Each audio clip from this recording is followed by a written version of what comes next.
Bonjour et bienvenue dans cette première vidéo de toute une série consacrée à la découverte de la solution NetSupport School. De toute évidence, nous adorons ce produit et il offre tellement de possibilités d'accompagnement pédagogique et d'apprentissage en classe.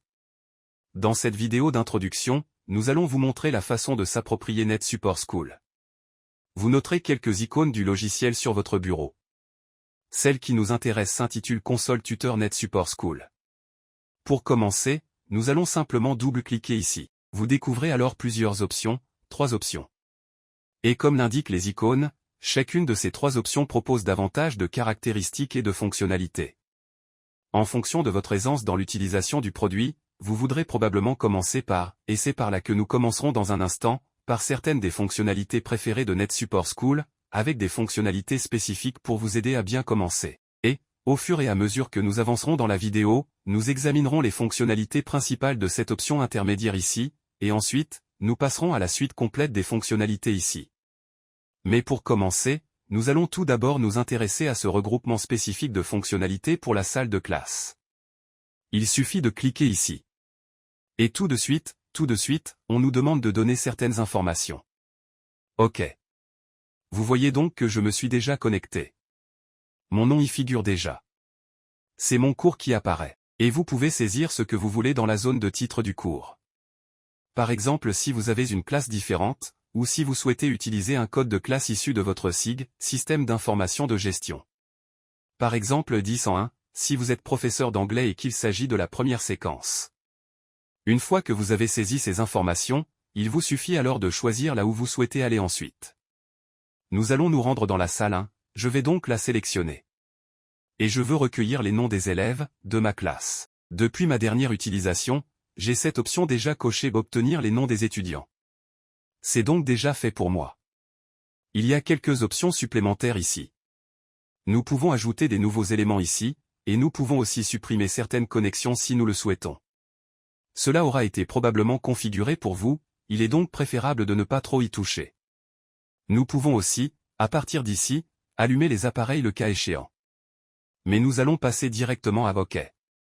Cliquez donc sur Bokeh. Et ici nous voyons qu'une recherche des postes de la salle est lancée. Et comme cela apparaît maintenant sur l'écran, vous pouvez voir que sur l'écran étudiant, on demande le nom de l'élève. Je vais donc passer à l'autre ordinateur et saisir le nom d'un élève.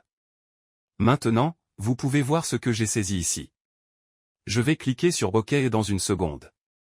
OK. Et il a déjà quelques éléments provenant du client. On m'indique déjà de quels appareils il s'agit, et le nom de connexion de l'utilisateur, leur prénom, etc. OK. Je vais juste cliquer sur OK sur l'écran étudiant maintenant et l'actualisation est automatique sur cet écran ici. La modification est faite, il s'agit donc de Bob Smith. Si je passe maintenant à l'autre écran, vous ne pouvez pas le voir ici mais je vais ajouter un autre élève. Appelons-le Amanjit Singh. Je clique sur OK. La mise à jour apparaît ici aussi. On peut maintenant commencer. On clique sur Fermer. Et plusieurs options sont proposées, nous nous y intéresserons dans un instant. Nous voici donc toujours en mode facile. Nous nous sommes connectés. Nous avons saisi nos élèves, les noms de nos élèves. Et nous voici sur la console en mode facile. Comme vous pouvez le voir, l'écran affiche plusieurs informations. Nous pouvons voir, par exemple, qu'il y a 2 élèves dans ma classe. Si seulement j'avais des classes de 2 élèves. Nous pouvons voir la durée de mon cours jusqu'à présent. Si je suis dans un laboratoire de langue, je peux couper le son sur les appareils des élèves si je le souhaite. Si je ne les ai pas encore, je peux aller chercher les noms des élèves. Je peux également mettre fin au cours. Si j'ai un problème, je peux aussi me rendre ici. Si je clique ici, un navigateur s'affiche et m'emmène jusqu'à la page d'aide où vous trouverez plus d'informations sur le mode facile, si vous le souhaitez. Et, si je veux terminer le cours, je peux évidemment cliquer sur Quitter ce qui fermera définitivement la classe et la console. On note ce petit détail, ces 3 petites lignes ici, souvent appelées gaufres ou hamburger. Si je clique ici, nous pouvons voir que nous avons des options pour la présentation de l'interface. On peut également modifier le thème et le rendre clair ou sombre ou changer les couleurs, en fonction de nos besoins en matière d'accessibilité. Nous avons d'autres options, nous pouvons verrouiller l'écran de l'élève. Donc, si je clique ici, cela verrouille les écrans des élèves, et je clique à nouveau dessus. pour les déverrouiller. Et je fais réapparaître les écrans des élèves aussitôt.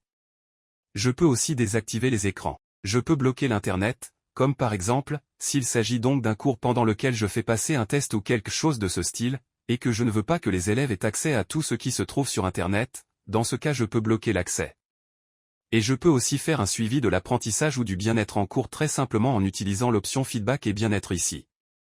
Maintenant, je peux écrire une question ici, mais nous utiliserons souvent NetSupport School au sein d'une salle de classe. Je ne vais donc pas saisir une question ici, je vais juste poser une question. Je viens donc de vous apprendre quelque chose, évaluer votre niveau de compréhension entre 1 et 5, 1 étant je ne comprends vraiment pas et 5, j'ai très bien compris. Je choisis cette option ici, et quand je fais défiler l'écran, on découvre de nombreuses autres options. Et cela permet d'évaluer le bien-être, le ressenti des élèves etc. Vous pouvez l'utiliser de différentes manières. Ce qui est intéressant, c'est que vous pouvez choisir la manière dont vous l'utilisez, mais aussi le choix des icônes proposées, et ce sont les icônes de chaque ligne qui s'affichent ensuite sur l'appareil de l'élève. Je vais donc choisir celui que j'ai utilisé précédemment, c'est-à-dire les 5 étoiles. Voici donc mon choix. Je peux rendre les résultats anonymes, mais pas cette fois. Je ne vais pas y toucher pour le moment. Je clique sur OK. Voici donc ma classe. Nous venons d'apprendre quelque chose de nouveau, concernant l'évaluation du niveau de compréhension entre 1 et 5, 1 étant je ne comprends pas. Et 5 pour j'ai très bien compris. Et au fur et à mesure que les élèves font leur sélection, vous les voyez apparaître ici, les résultats sont rassemblés, par rang dans ce mode graphique, ou alors sous forme de liste, comme ici. Maintenant, si vous le voulez, il est possible d'imprimer ces résultats et les sauvegarder. Vous pouvez voir que les fichiers sont au format image, vous pouvez voir le nom du fichier, et l'enregistrer si vous le souhaitez. Je ne vais pas faire la sauvegarde. Mais vous avez à présent une bonne vue d'ensemble des différentes caractéristiques et les fonctionnalités de la console en mode facile pour NetSupport School. Bienvenue donc dans cette nouvelle vidéo de notre série de tutoriels.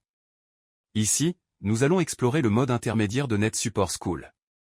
Pour cela, nous allons faire comme précédemment, nous allons rechercher l'icône du tuteur NetSupport School sur notre bureau. Ensuite, nous allons simplement double-cliquer dessus. Comme précédemment, 3 options s'offrent à nous, le mode facile, intermédiaire et avancé. Je vais donc choisir le mode intermédiaire ici avec toutes les fonctionnalités principales. Utilisé en classe. Pour ce faire, il suffit d'un simple clic pour faire apparaître la fenêtre. Et dans quelques instants vous verrez un écran qui rappelle celui que nous avons vu dans le mode facile. On nous demande de saisir des informations. Des choses supplémentaires ici, on peut indiquer les heures de début et de fin de notre cours. Mais l'interface est très ressemblante, avec des saisies d'informations similaires à ce qui vous a été demandé précédemment. On demande votre nom, le titre du cours ou le nom de la classe, c'est à vous de voir. Je vais simplement entrer, SVT, 6e. On va garder la même matière. Je vais choisir ma classe et j'indique mes objectifs pédagogiques, il est évident que votre formulation des résultats attendus sera meilleure, mais ce n'est qu'un simple exemple. J'ai donc ajouté quelques informations ici, je choisis la classe dans laquelle je me trouve et je clique simplement sur OK. Comme précédemment, il existe des options similaires. Je vais créer un registre des élèves, par exemple. Je vais maintenant cliquer sur OK. Maintenant, il va rechercher les postes de la classe. Et c'est cette option maintenant pour créer un registre des élèves. Si vous regardez sur l'un des appareils étudiants, vous pouvez le voir ici dans la miniature, et si on bascule sur l'un des écrans étudiants maintenant, vous verrez que l'écran de l'élève dispose désormais d'une barre d'outils. On y trouve le titre du cours, la salle de cours, et le nom de l'enseignant. Et voici la barre d'outils NetSupport School, qui contient toute une série d'informations comme l'heure, l'appareil utilisé, la classe, l'enseignant et d'autres fonctionnalités que nous allons passer en revue un peu plus tard. Mais je reviens à ma console enseignant, je peux maintenant choisir d'enregistrer la classe si je le souhaite, et je peux choisir les éléments qui seront repris dans l'enregistrement. OK. Je vais m'en tenir au prénom et nom. Et lorsque je clique sur « Registre », sur l'écran de l'élève, vous verrez maintenant, et vous pouvez voir dans la miniature, vous verrez également sur l'écran de l'élève, je fais la saisie du nom de l'élève à nouveau. On va lui donner un prénom, appelons-le Bob Smith. Je clique sur Retour. Bob Smith apparaît juste ici. Je vais ajouter un autre nom sur l'autre appareil. Comme cela. Cliquez sur OK et je vois maintenant que mes 2 élèves sont enregistrés, et maintenant je peux fermer. Je peux sauvegarder ce registre si je le souhaite, dans un fichier .csv, dans mon dossier. Je peux également choisir, présenter l'utilisation de l'imprimante, ce qui est très utile dans les classes où certains élèves, et j'ai eu des classes de ce type, peuvent avoir la main lourde, avec les options d'impression, et il y a des contrôles d'impression dans NetSupport School pour gérer ce type de situation, nous les examinerons plus tard. Je ne vais pas faire une sauvegarde. Je vais l'annuler pour l'instant. Je suis maintenant sur ma console. Et je l'agrandis et l'adapter à la taille de l'écran. Et nous allons maintenant explorer l'interface en mode intermédiaire. Il y a certaines choses qui vont vous rappeler le mode facile, comme l'option feedback et bien-être un peu plus haut, mais il est évident qu'il y a plus d'éléments ici qu'en mode facile. Je disais qu'il y a des similitudes comme feedback et bien-être, vous pouvez verrouiller et déverrouiller les appareils, mais nous pouvons faire beaucoup plus encore depuis cet affichage.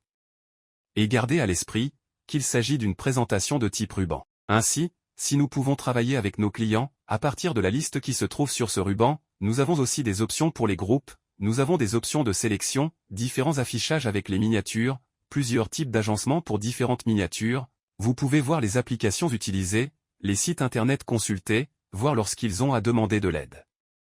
Dans certaines salles de classe également il existe des configurations avec 2 moniteurs. Vous pouvez donc avoir une option pour afficher tous les moniteurs. Vous avez ensuite des options de visualisation. Des grandes icônes ou en détail, et d'autres types de visualisation que nous avons à notre disposition, comme Internet et les applications ici, les sondages, l'impression etc.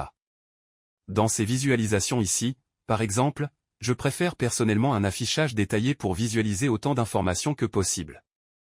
Mais vous préférerez simplement avoir des icônes comme celle-ci et afficher la liste de tous les noms afin de pouvoir survoler une icône, un avatar, et regarder l'activité sur l'appareil. Vous pouvez obtenir de nombreuses informations en survolant également. Comme vous pouvez le constater ici par exemple, on voit qu'une présentation est ouverte dans Edge. Les élèves utilisent PowerPoint en ligne, ils sont connectés à un réseau, ils sont en train de charger, leur appareil est chargé à 100%. Les informations sont très variées. Mais revenons en arrière, je suis allé un peu trop loin. Revenons donc à classe et à l'affichage des appareils étudiants. Plusieurs chemins mènent à Rome si on peut dire, et il existe de nombreuses façons de faire certaines choses, en fait, mais de différentes manières. Par exemple, je peux sélectionner un écran ici et le verrouiller. Mais je peux aussi cliquer avec le bouton droit de la souris et le verrouiller, il y a beaucoup de possibilités. Avec le clic droit et d'autres options à notre disposition également. Je ne vais pas m'attarder sur tous les détails. Je recommande vivement d'explorer l'interface. Mais laissez-moi passer en revue quelques-unes de ces options qui nous sont proposées. Nous avons donc le registre des élèves. Et si vous cliquez sur la liste déroulante, vous pouvez voir que nous pouvons faire plusieurs choses ici. Nous pouvons dérouler le registre, et obtenir un rapport d'enregistrement. Nous pouvons nous déconnecter. Nous avons quelques actions possibles et qui se présentent une fois que nous avons sélectionné l'une de nos miniatures. Remarquez qu'elle est grisée jusqu'à ce que vous sélectionniez un appareil. CTRL plus clic est également une possibilité. Je n'ai que 2 élèves dans ma classe, mais si vous avez plusieurs élèves et si vous cliquez sur l'un d'entre eux, imaginons que vous ayez 3 élèves qui ont terminé leur travail et que vous voulez leur envoyer un travail supplémentaire, par exemple. Vous pouvez cliquer, puis appuyer sur la touche CTRL de votre clavier et sélectionner les autres et envoyer des messages ou des fichiers, ou faire des choses différentes avec ce type de fonctionnalité. Vous avez donc la section Action ici, vous pouvez verrouiller et déverrouiller des appareils. Une belle fonctionnalité. En fait 2 fonctionnalités intéressantes ici en fait, toutes 2 liées à l'enseignement et à l'apprentissage, et je suggérerais un peu de soutien à la cognition numérique, en aidant les élèves à se concentrer là où ils en ont besoin, sur certaines choses en particulier. Supposons que je veuille arrêter ma classe et montrer quelque chose aux élèves, les notes d'une ressource qui se trouvait sur mon appareil. Je peux cliquer sur Présenter, et je peux facilement montrer mon bureau à tous les élèves. Ok. Si je veux activer l'audio pendant la présentation, c'est possible, même si les appareils sont verrouillés. Je peux conserver un fichier de lecture de la présentation pour les élèves. Je peux autoriser que l'accès à des sites internet approuvés pendant une présentation et ainsi de suite. C'est vraiment, mais vraiment, une excellente fonctionnalité. Si vous allez dans E+, il y a d'autres options ici aussi où on peut changer les paramètres, modifier l'intensité des couleurs, etc. Et vous pouvez trouver dans votre configuration de réseau, une résolution plus faible qui conviendrait mieux, mais vous avez peut-être un réseau de haute qualité qui facilite la haute définition par exemple. Je vous suggère de tester et voir ce qui fonctionne le mieux pour vous dans votre environnement ou si vous avez besoin d'aide, adressez-vous à votre équipe informatique qui pourra vous conseiller au mieux sur les meilleures options à utiliser. Donc, j'annule ici, il y a d'excellentes options dans l'option « Présentation » ici. Et nous pouvons aussi passer ici et découvrir les options d'accès à Internet. Cliquez sur le menu déroulant et vous pouvez voir non limité. Et si vous avez une configuration de sites approuvés ou limités, alors vous pouvez, ceux-ci ne seront pas grisés, ceux-là ont été configurés et je vais vous montrer où le faire dans quelques secondes, où vous pouvez limiter l'accès à tous les sites. Vous pouvez, si vous le souhaitez, au début de la journée, allumer mais également éteindre les appareils, peut-être à la pause déjeuner ou en fin de journée. Vous pouvez aussi connecter les appareils et les déconnecter. Vous pouvez démarrer une conversation avec un client que vous avez sélectionné. Vous faites ceci et lancez la conversation.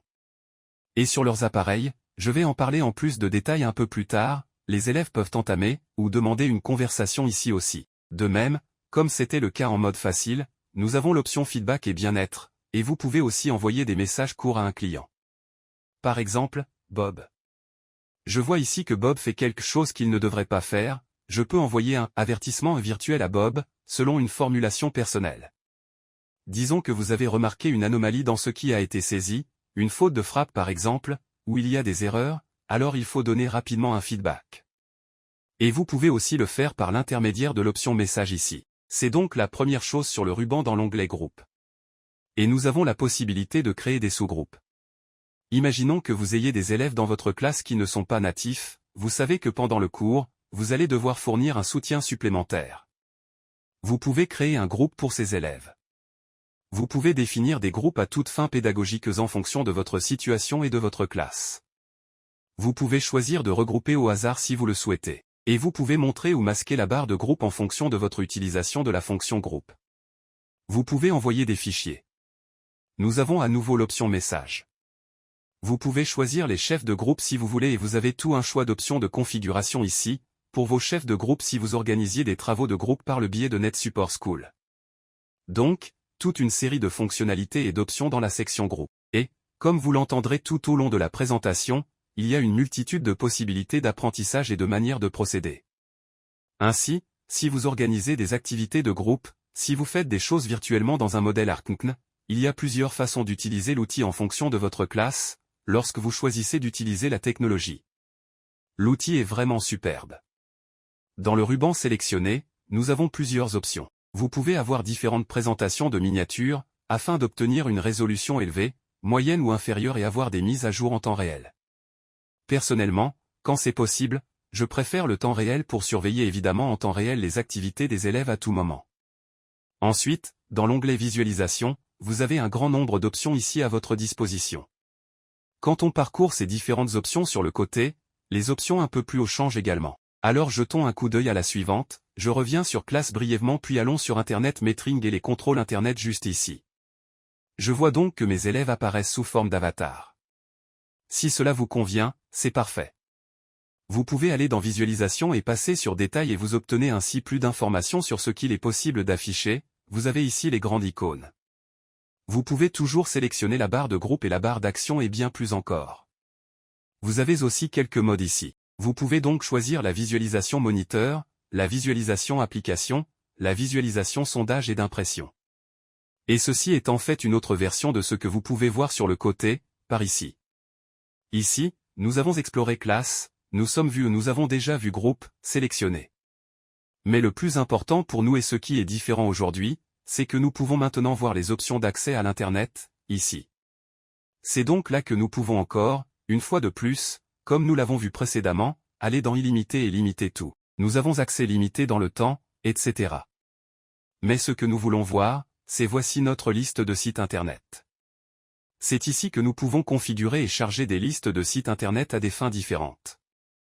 Donc, en tant qu'enseignant, vous aurez plusieurs classes.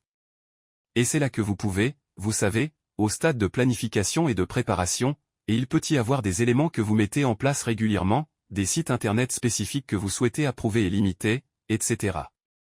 Vous pouvez donc les charger directement depuis ici. Si vous voulez faire des choses sur le moment, alors, vous pouvez ajouter les sites Internet approuvés d'un simple clic avec le bouton au plus, et en complétant les champs et en cliquant sur OK, ils apparaîtront alors ici. De même, avec les sites Internet à accès limité, avec le bouton plus juste ici, vous pouvez les ajouter et cela activera les options suivantes qui sont grisées ici un peu plus haut. OK. Si on descend dans la visualisation d'application. Il s'agit d'une situation très similaire à la précédente. Les mêmes options apparaissent pour classe, groupe, sélectionner, visualiser ici. Nous allons maintenant examiner l'accès aux applications. Et nous pouvons à nouveau charger, si nous le souhaitons, les listes d'applications existantes ou nous pouvons en créer une nouvelle et la sauvegarder sous. Pour une activité régulière, autoriser des éléments tels que PowerPoint, Excel et Word et Edge. OK, il s'agit là des applications standards autorisées. Vous pouvez donc les répertorier dans une liste pré-remplie. Vous pouvez simplement les charger directement et les utiliser. C'est très simple. Concernant les usages moins fréquents, vous pouvez ensuite ajouter les applications approuvées manuellement juste ici, ou si vous souhaitez limiter l'accès, par exemple, Minecraft, vous pouvez choisir de les ajouter juste ici. Et une fois encore, une fois qu'ils ont été ajoutés avec les boutons plus ici pour « limiter » ou ici pour « approuver », il suffit simplement de cliquer sur « approuver » uniquement ou bloquer juste ici qui sont actuellement grisés. Nous disposons d'un outil de sondage et je vous présenterai les options de cet outil un peu plus tard, je m'en tiendrai donc là pour l'instant. C'est depuis ici que nous accédons au sondage, où vous pouvez interroger les élèves de votre classe. Et voici les options concernant l'impression et les autorisations d'impression avec des limites, etc. Une chose que vous pouvez faire et en tant que professeur, je bloque l'impression au début, au lieu de la configurer sur illimité, avec un blocage de l'impression par défaut, pour l'autoriser ensuite pendant le cours, si tel est votre souhait. Et si cela peut faire partie de vos pratiques, c'est-à-dire une soumission du travail sous forme numérique, ce qui est évidemment une approche très écologique. Vous pouvez donc le faire ici. Il existe d'autres options sur l'écran, je vais revenir à la miniature principale comme ceci. D'autres options s'offrent à nous. Je vais juste me diriger vers le bas ici. Si vous voulez, et en fonction de la configuration de votre classe du nombre d'appareils dont vous disposez, vous pouvez augmenter et diminuer la taille des miniatures ici. Vous pouvez aller sur Auto pour dimensionner automatiquement les écrans des élèves pour les adapter à la fenêtre. Vous pouvez choisir de faire un zoom avant sur ces fenêtres étudiants, et comme vous le savez, il y a plusieurs options ici pour la sélection des étudiants. Vous pouvez sélectionner les appareils allumés, les appareils éteints, etc. Et puis il y a les options de visualisation des objets de différentes manières sur votre écran. D'autres informations, affichées juste ici. Vous pouvez donc voir qu'il y a 2 étudiants.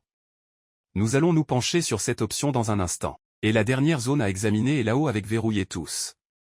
Vous pouvez l'activer rapidement et verrouiller tous les étudiants si vous le souhaitez, puis les déverrouiller. Vous disposez de l'option Internet, vous pouvez donc simplement bloquer l'Internet rapidement, si vous le souhaitez. Il existe une minuterie que vous pouvez lancer pour afficher la durée du cours et surveiller l'heure, par exemple. Cette fonction fonctionne en standard en mode facile. Vous vous souviendrez sans doute avoir vu la durée du cours au centre du mode facile. Et puis, juste ici, nous avons une option pour configurer la liste d'accès rapide si vous le souhaitez. Et comme dans la plupart des applications, vous avez vos options de réduction, d'agrandissement et de fermeture juste ici. Je disais qu'il existe une autre option, c'est juste ici. Si je clique sur la salle 1, je peux rafraîchir. Supposons qu'un élève arrive en retard en classe, et qu'il vient de se connecter, son poste n'apparaît pas ici. Il suffit de cliquer sur rafraîchir, puis son poste apparaîtra alors ici. Et puis, bien sûr, si vous voulez terminer le cours, vous pouvez simplement déconnecter la classe et en choisir une nouvelle en allant sur terminer la classe. Et voilà, c'était le mode intermédiaire dans NetSupport School.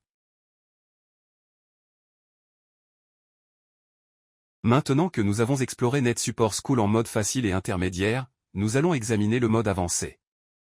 On peut passer du mode intermédiaire au mode avancé directement depuis le mode intermédiaire. Une façon de s'y prendre est de choisir le mode avancé à partir de l'écran de lancement initial que vous avez vu lors de notre chargement de la console en double-cliquant sur l'icône sur le bureau. Un autre moyen, que vous pouvez utiliser depuis ce mode intermédiaire, plus directement et une fonctionnalité plus populaire, je dirais, du produit. La façon de passer d'ici au mode avancé est de choisir option ici à droite. Donc, si vous cliquez ici, toute une série d'options se présentent à vous. Vous pouvez vous renseigner sur le logiciel, la licence, l'assistance technique des statistiques etc. Si on clique sur Contenu, cela ouvre une page de l'explorateur avec toute la documentation qui concerne NetSupport School, qu'il s'agisse des services d'assistance technique ou des informations sur la façon d'utiliser l'outil etc. Vous pouvez également effectuer des recherches ici pour essayer de trouver des réponses à certaines questions qui n'ont pas été abordées ou si elles n'ont pas été expliquées dans ces vidéos. Vous pouvez donc trouver très simplement la réponse en procédant ainsi. Si je reviens brièvement aux options, vous verrez également qu'il y a des paramètres ici et également des informations sur les paramètres de réseau. Il est probable que pour la plupart des enseignants, vous n'avez pas besoin d'intervenir ici. Mais si vous voulez jeter un coup d'œil, n'hésitez pas. Mais c'est votre équipe informatique qui aura fait le nécessaire, donc il n'est pas utile de s'y intéresser, mais si vous le souhaitez, n'hésitez pas à y jeter un coup d'œil. Mais c'est ici, sur l'option interface réduite, que nous obtenons l'ensemble des fonctionnalités ciblées. Si vous choisissez l'option ici, vous verrez alors que l'affichage se transforme en une version beaucoup plus détaillée et riche en fonctionnalités de NetSupport School. NetSupport propose de nombreuses fonctionnalités et je vais les examiner individuellement dans cette présentation. Utilisez les chapitres pour vous aider à naviguer dans les sections qui vous intéressent le plus. Donc nous y voilà, c'est ainsi que l'on passe aux fonctionnalités les plus avancées. Si vous voulez revenir en arrière en mode intermédiaire, c'est possible, il suffit donc de revenir à Options ici et ensuite de cliquer à nouveau sur Interface réduite. Quelque chose que je voulais juste mentionner avant de terminer cette section en examinant la configuration intermédiaire avec ses ensembles de fonctionnalités, je me répète un peu ici. Mais si nous cliquons sur cette liste déroulante, vous avez ces différentes choses qui peuvent entrer dans une petite barre d'outils personnalisable. Vous pouvez donc également accéder à ces éléments. Ainsi, en cliquant ici, vous ne verrouillerez et déverrouillerez pas tous les élèves. Si vous cochez ici, vous avez la possibilité d'effectuer un verrouiller tous. Vous l'avez ici. Mais aussi ici dans la barre d'outils. Et voilà. Vous pouvez ajouter ces éléments. Et pour conclure très rapidement, vous disposez de la fonction de minuterie de cours ici, vous pouvez donc, si vous l'avez activé ici dans Montrer la minuterie du cours, vous pouvez ensuite cliquer ici et régler la minuterie de votre cours sur 15, 30, 45. Ou si vous voulez un réglage sur mesure du nombre de minutes pour votre session, il suffit d'aller ici et de taper la durée souhaitée, cliquez sur Redémarrer puis la minuterie s'affiche en haut de la page, avec un compte à rebours, comme vous pouvez le constater. Entrons maintenant un peu plus dans le vif du sujet, en explorant le mode avancé dans NetSupport School. Nous voici donc en mode avancé dans NetSupport School. Et nous allons commencer à travailler sur les différentes sections et fonctionnalités, à l'intérieur de notre outil multifonctionnel de gestion de classe très riche. La première chose que nous allons faire est de commencer au tout début, à gauche. Ici où vous pouvez voir l'option Registre des étudiants.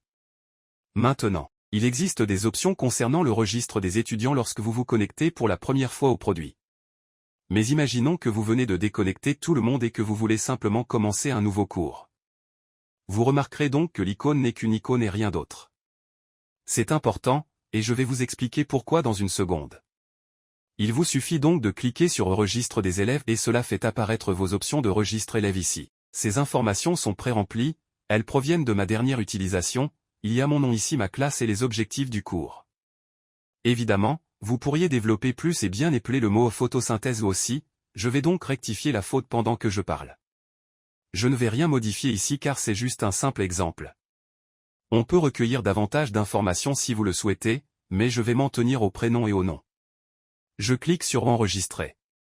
Alors, vous pourrez entendre l'avertissement sur les appareils qui sont près de moi. Si nous passons à cet appareil ici, et je peux simplement saisir un nom d'élève très rapidement. Et vous pouvez maintenant voir que ce nom apparaît sur la barre d'outils de l'élève qui se trouve ici en haut. Bob Smith est affiché ici, et si nous revenons à la console de l'enseignant, nous pouvons constater que le nom est apparu à l'intérieur de cette fenêtre. Ajoutons un autre élève ici. Il apparaît dans ma section juste ici. Et c'est vraiment utile parce que cela vous permet de voir les noms de tous les élèves sur le tableau de bord devant vous.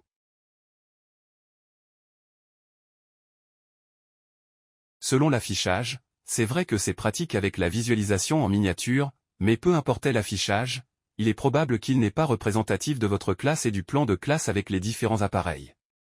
C'est donc très utile pour voir en un clin d'œil ce qui se passe, vous savez où se trouvent les élèves, ce qu'ils font, etc. D'accord, je vois que Amanjit n'a pas encore commencé à travailler, Bob a entamé ses travaux sur la photosynthèse. Il s'est éplé correctement photosynthèse, de toute évidence. Lorsque vous avez terminé, vous pouvez voir que la sauvegarde automatique est activée, donc tout est déjà sauvegardé. Je n'ai pas besoin de cliquer sur Enregistrer, je peux simplement fermer et mes élèves sont enregistrés. On me donnait la possibilité de sauvegarder le registre si je le souhaite. Je ne vais pas le faire à ce stade, mais je vais laisser présenter l'utilisation de l'imprimante activée, et vous comprendrez pourquoi très vite. Je vais donc annuler ceci. Rappelez-vous ce que j'ai dit à propos de l'icône dans le coin supérieur gauche. Pouvez-vous voir maintenant qu'il y a une petite icône déroulante, ici dans la miniature? Si je clique ici maintenant, le registre pour l'enregistrement des élèves ne s'affiche pas. Nous disposons désormais d'un grand nombre d'options. Je peux donc obtenir un rapport d'enregistrement, si je souhaite obtenir ces informations.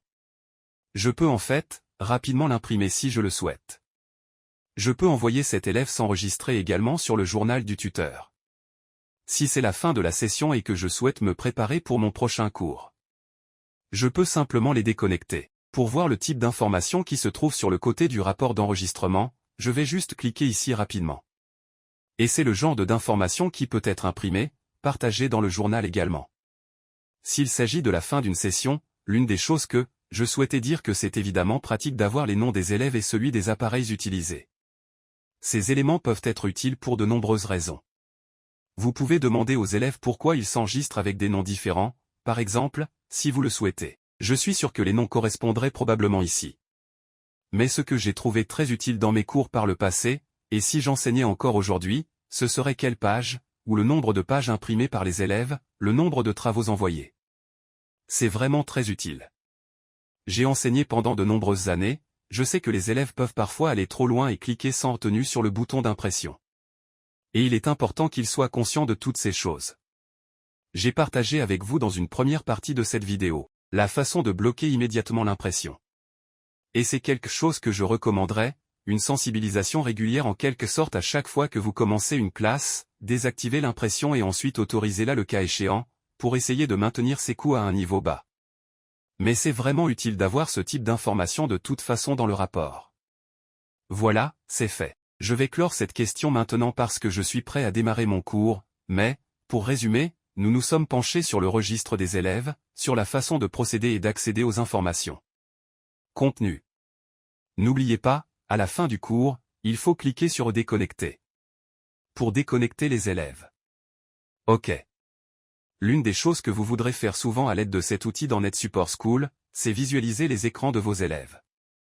Soyons francs, vous voulez vous assurer qu'ils sont en train de faire ce que vous leur avez demandé de faire, de se mettre au travail. Et c'est là que NetSupport School prend tout son sens.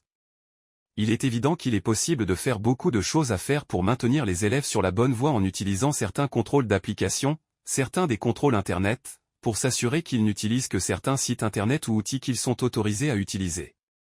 Mais en fait, vous voulez A. Voir ce qu'ils font. B. Les soutenir pendant qu'ils font le travail demandé. Ici Bob Smith travaille sur sa présentation sur son ordinateur en ce moment. Nous pouvons voir qu'il y a 2 diapositives, c'est Bob Smith, juste ici. Et ce que je peux faire, c'est zoomer pour que je puisse voir l'écran un peu mieux juste ici. Et depuis cet écran, ce qui se passe ici, si je déplace ma souris, alors que Bob travaille sur son appareil, il passe d'une diapositive à l'autre sur son appareil, je peux voir cette transition.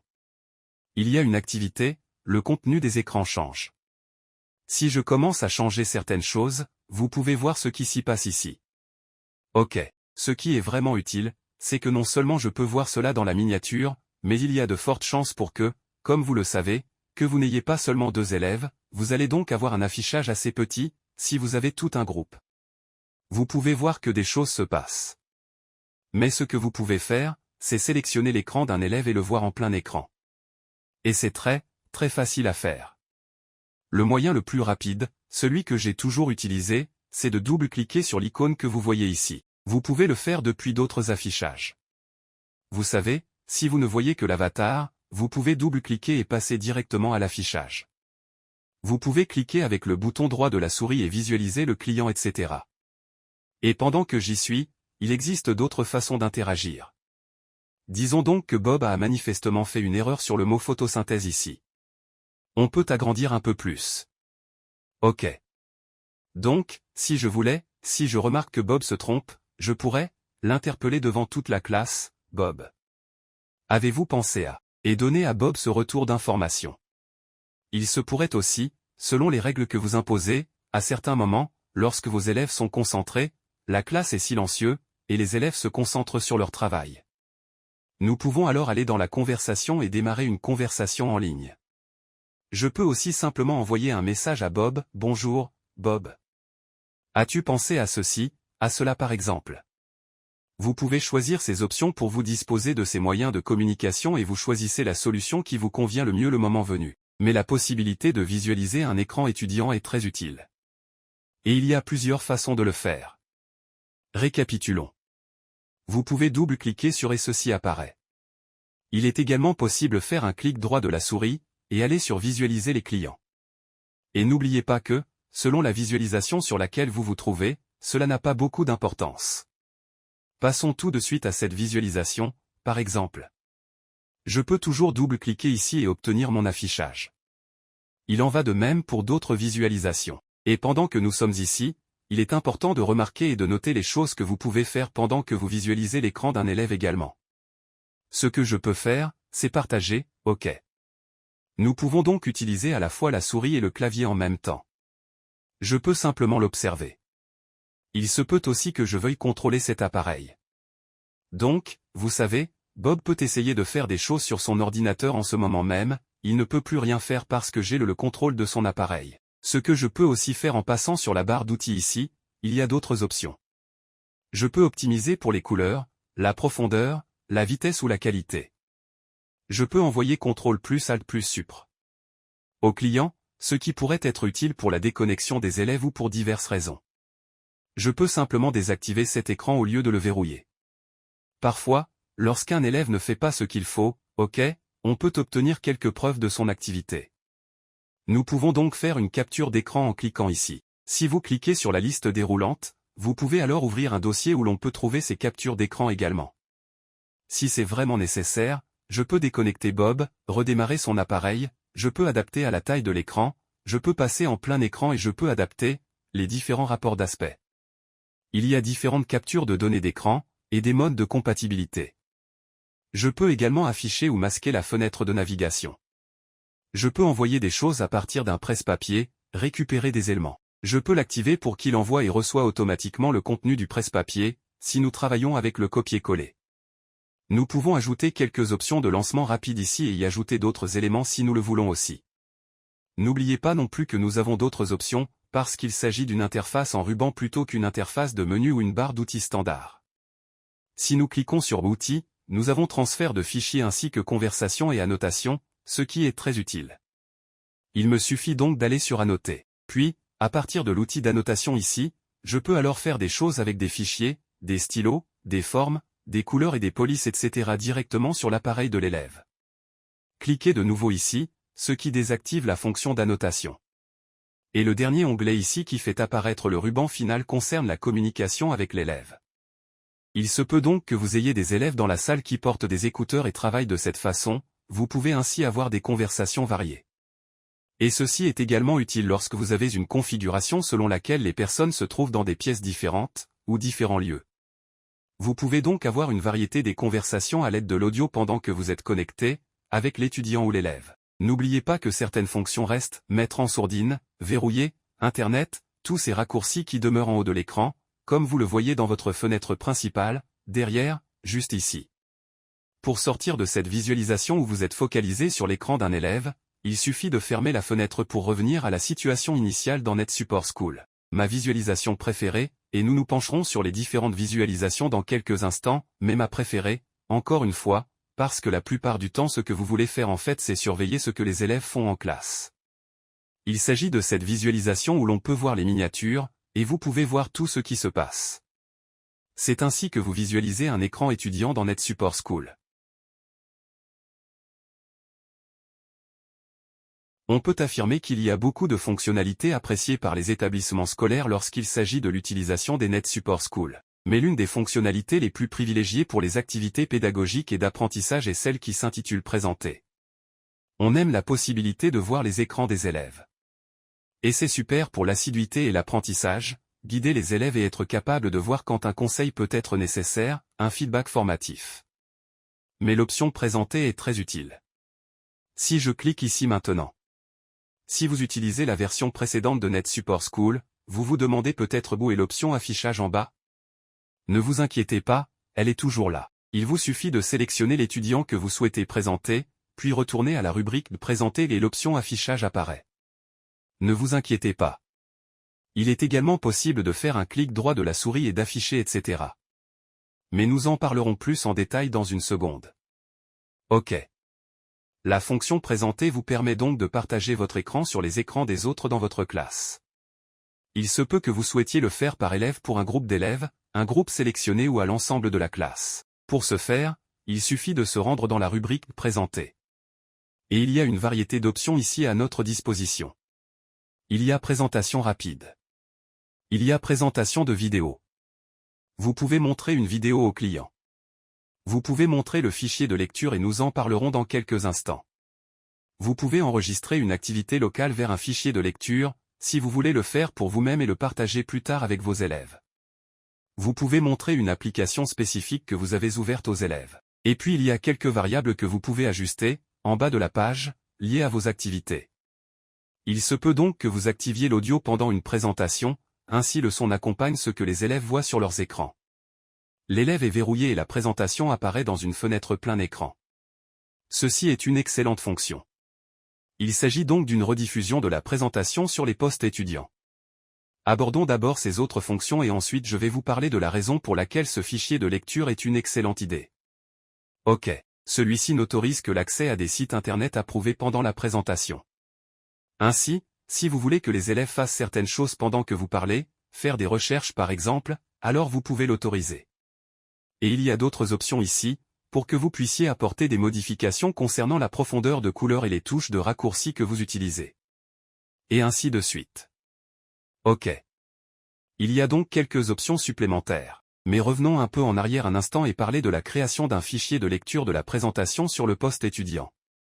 Que vous pensiez à une pédagogie descendante ou une réflexion autour de quelques exemples concrets que vous pourriez partager, la présentation et la démonstration font partie intégrante de la pratique pédagogique de la majorité des enseignants.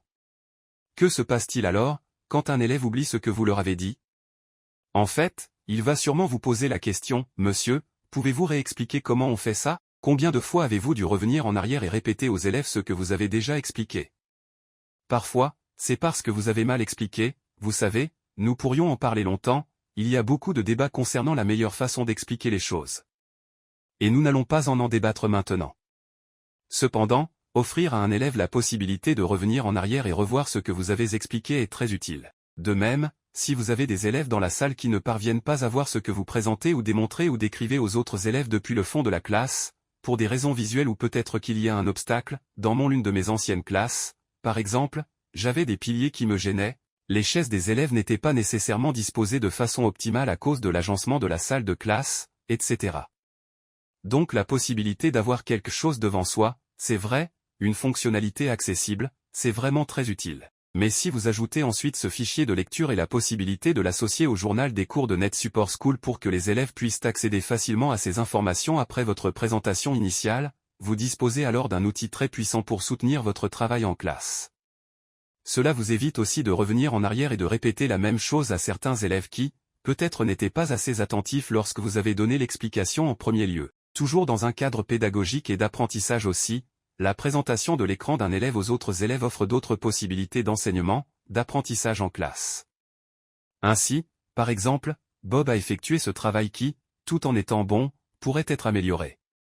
Vous pouvez donc faire un clic droit avec la souris, aller à Afficher pour présenter cet écran aux autres élèves de la classe. Vous pouvez choisir un niveau granulaire, s'il s'agit de toute la classe ou de certains élèves. Encore une fois, comme je l'ai montré il y a une seconde, tant que l'étudiant est sélectionné ici, vous pouvez vous rendre à la fonction Présenter et Afficher, et c'est la même option lorsque vous cliquez ici ou là. OK. Vous pouvez donc l'utiliser pour discuter de la façon dont l'élève pourrait l'améliorer. Vous pouvez demander aux élèves collectivement d'évaluer et de noter, et donner ensuite un avis.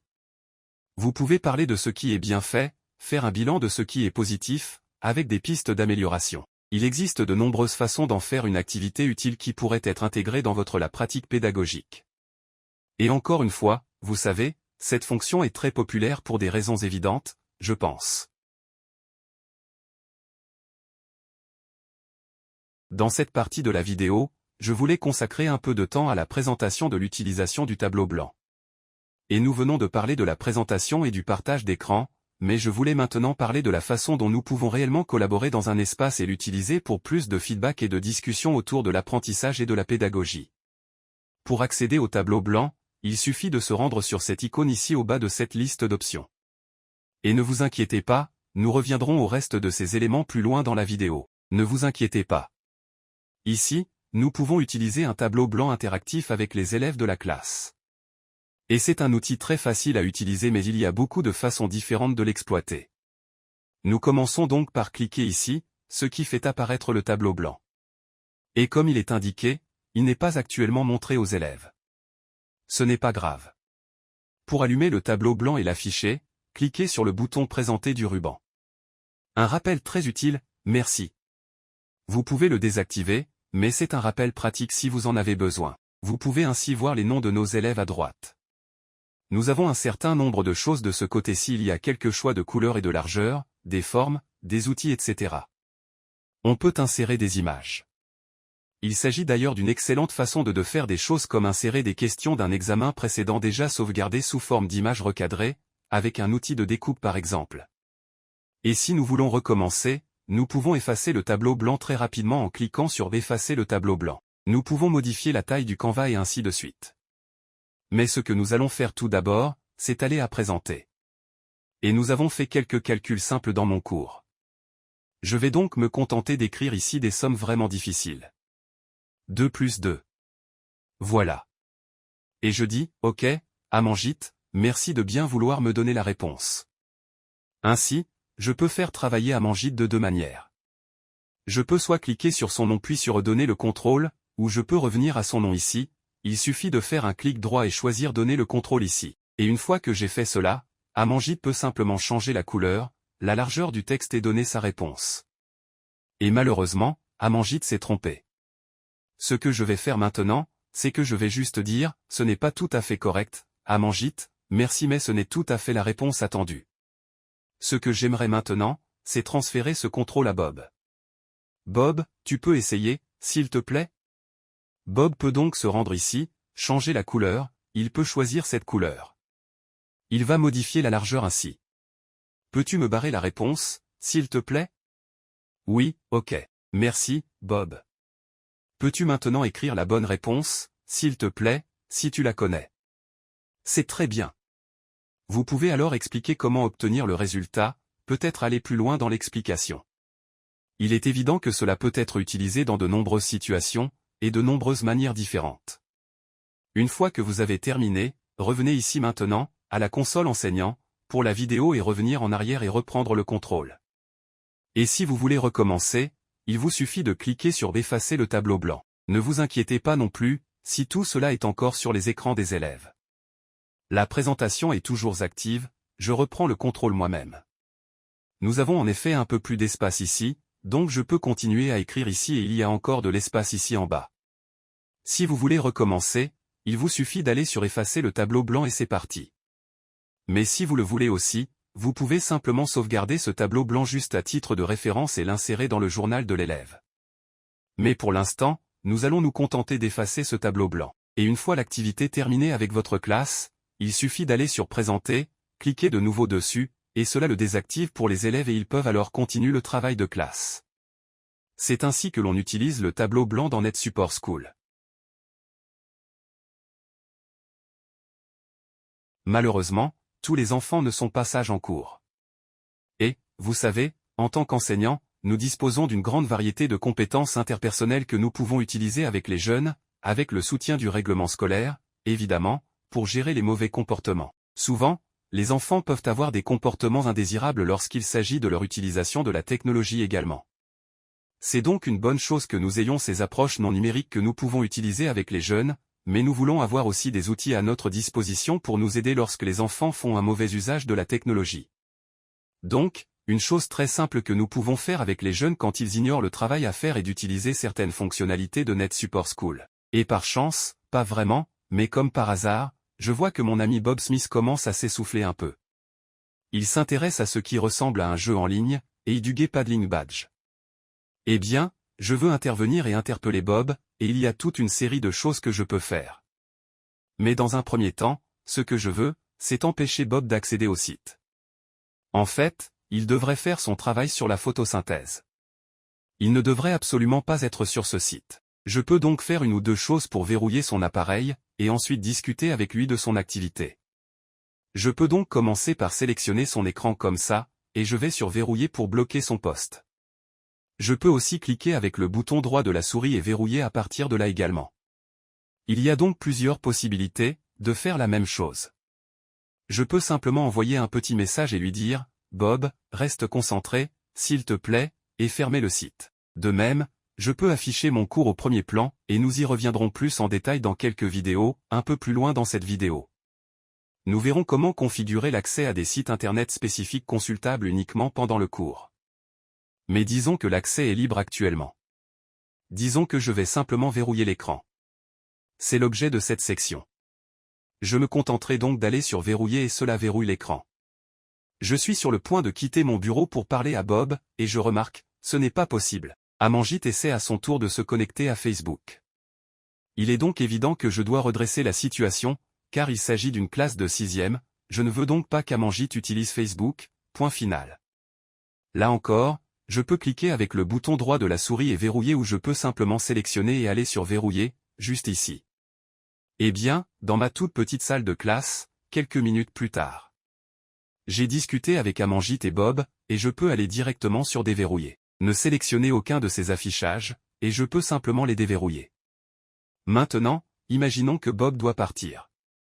En fait, il n'a pas été très sage, il a dit certaines choses, il n'a pas été très sérieux, si l'on peut dire, et il a dû s'absenter. Ce que je peux faire, comme il a maintenant quitté la salle de classe, je peux simplement déverrouiller son appareil. Je peux ensuite déconnecter son poste. C'est possible avec les outils administratifs, juste ici.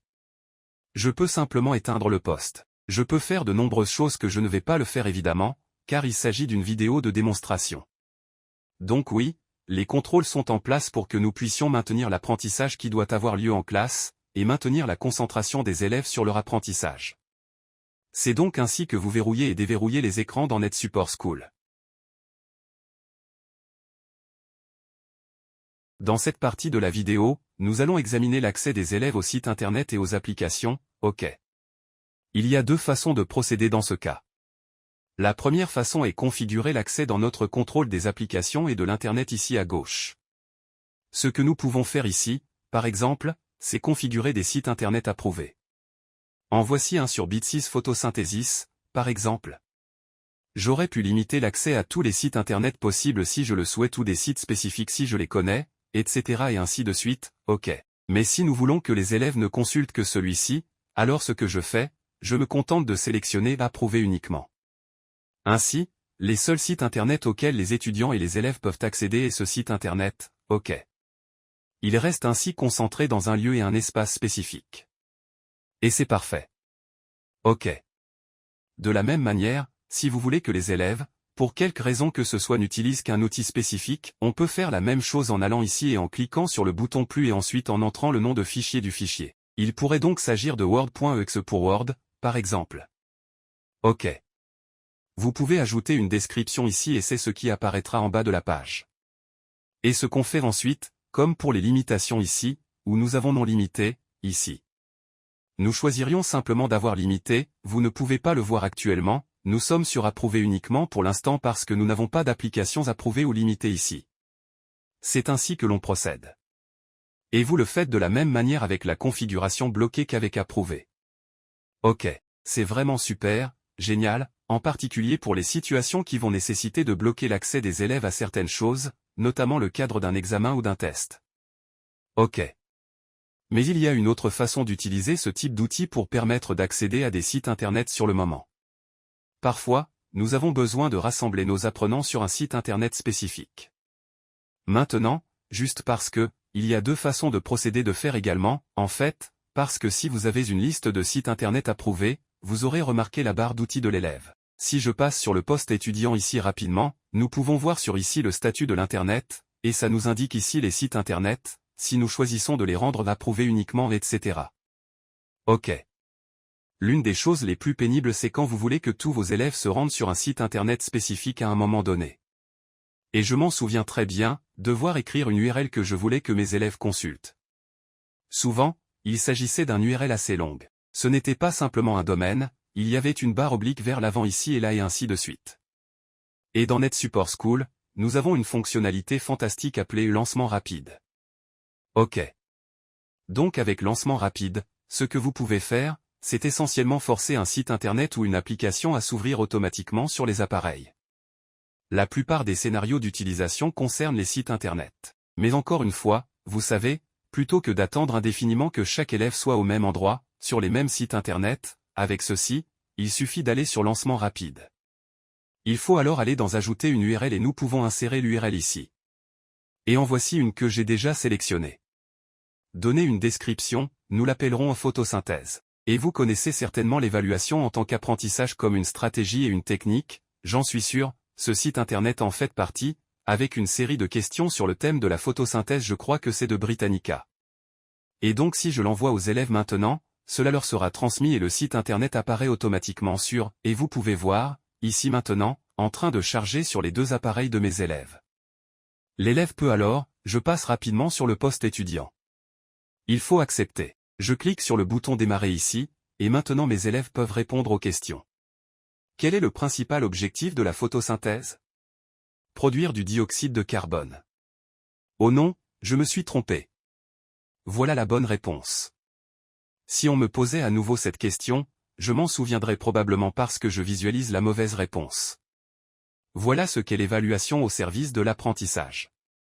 Alors oui, il y a plusieurs façons de faire des choses similaires. OK.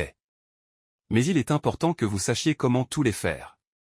C'est vraiment, vraiment utile. Et une autre fonctionnalité intéressante liée à NetSupport School, c'est la fonction de lancement rapide et la possibilité d'ajouter des sites internet et des applications à l'accès approuvé ou limité.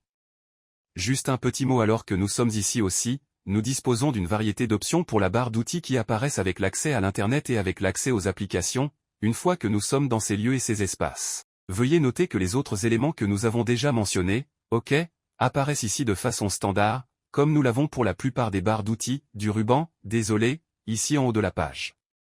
OK. Voilà, c'est fait. C'était donc les fonctionnalités de lancement rapide et de contrôle d'application et d'Internet dans NetSupport School.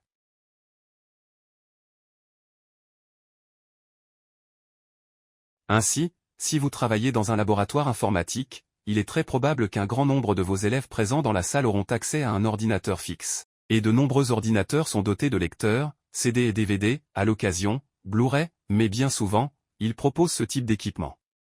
Ils sont également souvent équipés de ports USB. Ils permettent également de brancher des appareils etc. et cela ouvre la voie à des vulnérabilités. Donc pour résoudre ce problème, NetSupport School possède certains dispositifs de sécurité intégrés. À gauche. Ici, nous avons notre outil de navigation et nos différentes sections du produit. Et juste ici, à ce qui ressemble en fait à une clé USB, c'est ici où vous pouvez contrôler les appareils audio, USB, CD et DVD. Donc, si vous cliquez sur ce lien, et vous verrez les avatars de vos élèves en la salle de classe, ne sélectionnez aucun d'entre eux. Si vous souhaitez appliquer des contrôles granulaires ensuite, vous pouvez évidemment sélectionner ou CTRL plus clic pour effectuer la sélection granulaire. Mais nous n'allons pas le faire. Et ici, dans la barre d'outils, nous voyons que nous avons les options pour l'accès à l'USB, au DVD, CD, couper le son ou rétablir le son, activer une webcam, désactiver une webcam. Vous avez donc la possibilité de contrôler en quelque sorte les différents accès des postes au sein de votre classe. C'est le cas, par exemple, de l'USB, si je veux complètement bloquer l'accès, je choisis bloquer l'accès. On obtient une petite icône qui l'indique quand on bloque l'accès. Il est possible également de bloquer l'accès au CD. Et nous pouvons l'icône mise à jour ici aussi. Nous pouvons couper le son, une autre mise à jour de l'icône. Nous pouvons également désactiver la webcam, bien qu'il n'y a pas d'icône pour cela. Et puis, disons que Bob a besoin de, ce n'est pas un cours sur la photosynthèse. Il s'agit d'un cours en labo de langue. Et si je clique sur Bob, puis sur annuler la mise en sourdine pour Bob, ce qui permet d'activer le son pour Bob mais de le laisser en sourdine pour Amanjit. Nous pouvons ainsi opérer au niveau granulaire ou au niveau de la classe entière, et nous pouvons exercer un contrôle sur les périphériques USB, des CD, des DVD, en coupant ou en rétablissant le son selon les besoins, et activer ou désactiver toutes les webcams sur les appareils également. C'est ainsi que vous pouvez contrôler l'utilisation des lecteurs CD, DVD, USB et audio dans votre salle de classe avec NetSupport School. Je voulais donc vous parler maintenant de la surveillance du clavier qui est intégrée dans l'application NetSupport School. Il ne faut pas confondre avec le logiciel de protection qui surveille les mots-clés etc. Nous disposons de ce type de produit. En fait, il se peut que vous ayez NetSupport DNA, un système de renommée mondiale. Un produit primé qui propose une protection par la surveillance des mots-clés intégrés dans le système. Il ne s'agit pas de cela, ok? Il s'agit d'un outil de suivi qui vérifie les mots-clés que les jeunes saisissent sur leur poste dans le cadre des activités d'apprentissage du cours. Pas mal, non?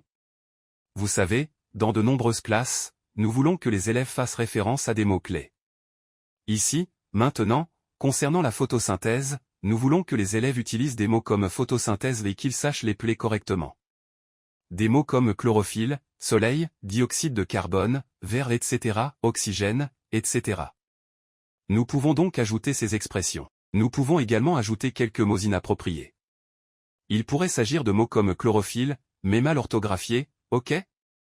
Qui peuvent ensuite être surveillés et signalés etc. Couramment orthographiés avec fil plutôt que fil. Alors, comment faire pour mettre tout cela en place, l'utiliser pour nous aider dans notre cours, et comment pouvons-nous ensuite reconnaître le bon travail réalisé avec les élèves dans votre cours? Eh bien, il est intégré dans cette section ici marquée par un A et vous pouvez voir la section « Le suivi en temps réel de saisie au clavier », juste ici. Nous cliquons donc ici. Et nous pouvons voir qu'il s'est passé certaines choses déjà sur ce clavier. Je vais donc effacer tout ça et repartir de zéro.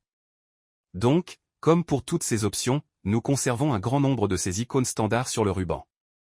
Mais à droite, nous avons quelques options liées à ce contrôle du clavier. Nous pouvons donc surveiller l'activité. Ok, elle est actuellement activée, mais il n'y a pas de texte, je viens de l'effacer. Nous pouvons consulter l'historique, si des éléments ont déjà été saisis. Nous pouvons masquer les mots inappropriés pour que nous n'ayons pas à les voir. Bien que dans cet exemple, vous voudrez peut-être les faire apparaître afin de savoir où sont les erreurs. Quoi qu'il en soit, les erreurs sont signalées par le total cumulé ici dans ces deux colonnes. Nous pouvons également sauvegarder et charger des listes de mots précédentes ou créer des listes de mots en lien avec des activités d'apprentissage, si nous le souhaitons ici. Mais c'est facile à faire en temps réel, ok. Il vous suffit donc d'aller sur le bouton au plus ici, puis taper les mots que vous souhaitez. Je l'ai donc déjà fait. J'ai indiqué chlorophylle, avec une erreur d'orthographe, juste là. Pour ce faire, il suffit de cliquer sur le bouton plus juste ici. Si vous avez aussi beaucoup d'élèves, et si vous souhaitez disposer d'un peu plus d'espace, une petite fonction sympathique, vous pouvez en quelque sorte cacher ceci et si vous voulez le faire réapparaître, vous pouvez le faire ainsi. Nous avons donc ces mots ici que nous voulons réellement. Voyons ce qui se passe lorsque nous tapons les mots corrects sur le poste d'un élève. Je vais passer à cet appareil ici et commencer à taper quelques mots pour voir ce qui va se passer. Il suffit de regarder dans cette zone, juste ici. Ainsi, si je tape, par exemple, le dioxyde de carbone est quelque chose qui est utilisé par les plantes. La chlorophylle est importante.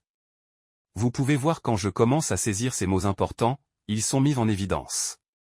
Vous pouvez voir là où il y a eu des erreurs, et j'ai cliqué sur la touche retour arrière et corrigé les fautes d'orthographe etc. On constate que les mots cibles apparaissent ici sous forme de total. Maintenant, regardez ce qui se passe si je tape un mot avec une erreur.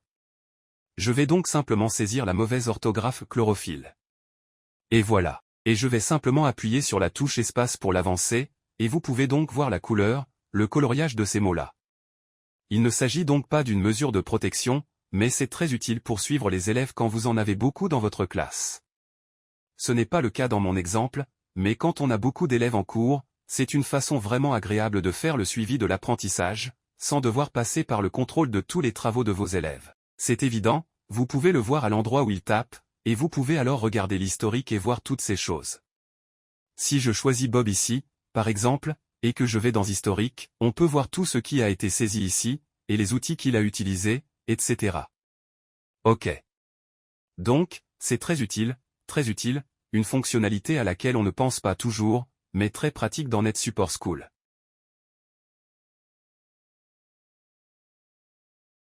Dans cette vidéo, nous allons étudier la manière dont nous pouvons gérer l'impression en classe. La gestion de l'impression est évidemment très utile dans la gestion des coûts d'impression.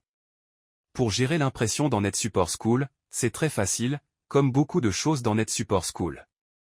Ainsi, pour accéder à la zone de gestion de l'impression, il suffit d'aller à la barre d'action ici. Et, si vous regardez l'icône qui ressemble à une imprimante, puis cliquez dessus, ceci vous amène à votre visualisation de gestion de l'impression. Et vous le remarquerez, comme toujours, vous avez toujours ces icônes standards dans le ruban de la classe. Mais à droite, nous avons maintenant plusieurs options. Et il est évident que nous ne voulons pas autoriser une impression illimitée. Vous savez, les élèves impriment, parfois ils font un double-clic par erreur sur l'icône d'impression, étant donné qu'ils doivent souvent double-cliquer pour ouvrir des fichiers et autres. Ils peuvent également s'ennuyer et cliquer à plusieurs reprises parce que l'impression n'a pas été lancée, etc. La première chose à faire est donc d'essayer, et ne pas laisser l'impression illimitée activée, mais simplement de sélectionner bloquer impression. Et vous remarquerez tout de suite cela apparaît ici, OK. Pendant le cours, si les élèves envoient quelque chose à l'impression, le nombre total de travaux d'impression et de pages imprimées apparaîtront ici. Vos imprimantes se trouvent toutes ici sur à droite dans la liste des imprimantes. OK. Et si vous voulez avoir plus d'informations dans la visualisation ici, vous pouvez simplement ajuster la hauteur en déplaçant les items vers le haut et vers le bas, etc. OK. L'une de mes fonctionnalités préférées, parce que les élèves cliquent souvent, à plusieurs reprises, sur le bouton d'impression, OK. Et donc si vous avez des impressions en double dans la file d'attente d'impression, cette possibilité de supprimer les doublons est très utile. Il suffit donc de cocher la case correspondante, pour supprimer les doublons qui figurent dans cette liste. Vous pouvez consulter l'historique de ce qui s'y trouve. Vous pouvez également définir des seuils d'impression. Cela va automatiquement mettre en pause et supprimer les travaux d'impression sur les postes ayant atteint certains seuils comme je l'ai fait ici. Il y a donc toute une série de fonctionnalités ici qui facilitent réellement la mise en œuvre de la gestion de l'impression dans votre classe. Vous pouvez par exemple imposer une vérification du travail des élèves avant l'impression. Vous pouvez donc bloquer l'impression puis l'autoriser, en fonction des besoins. Vous pouvez interrompre l'impression si la fonctionnalité n'était pas bloquée. Vous pouvez bloquer complètement l'impression, les élèves ne peuvent donc rien envoyer à l'impression, etc. C'est ainsi que vous gérez l'impression dans NetSupport School.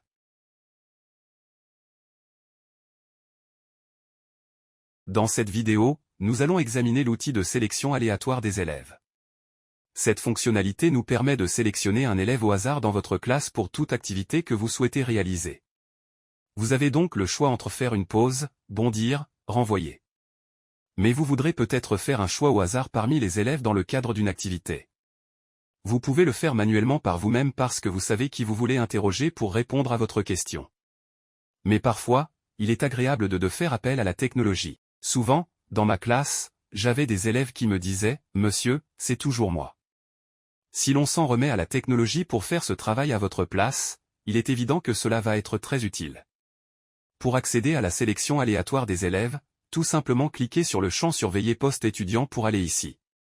C'est simple, on peut voir les élèves qui sont choisis ici. À partir d'ici, vous n'avez pas à le faire à partir d'ici, mais j'aime le faire à partir de Surveiller postes étudiants parce que je ne peux pas voir leurs écrans si facilement. Allez à l'option sélectionner qui se trouve juste ici.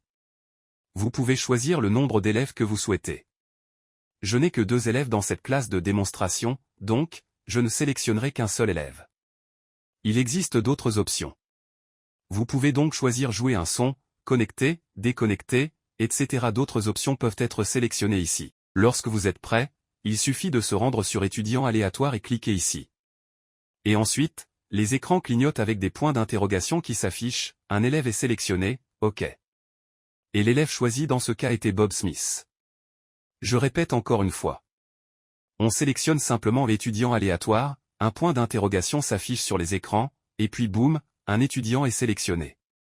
Et cette fois, c'est Amanjit. QR, vous avez été sélectionné au hasard. C'est ainsi que l'on utilise la sélection aléatoire dans NetSupport School.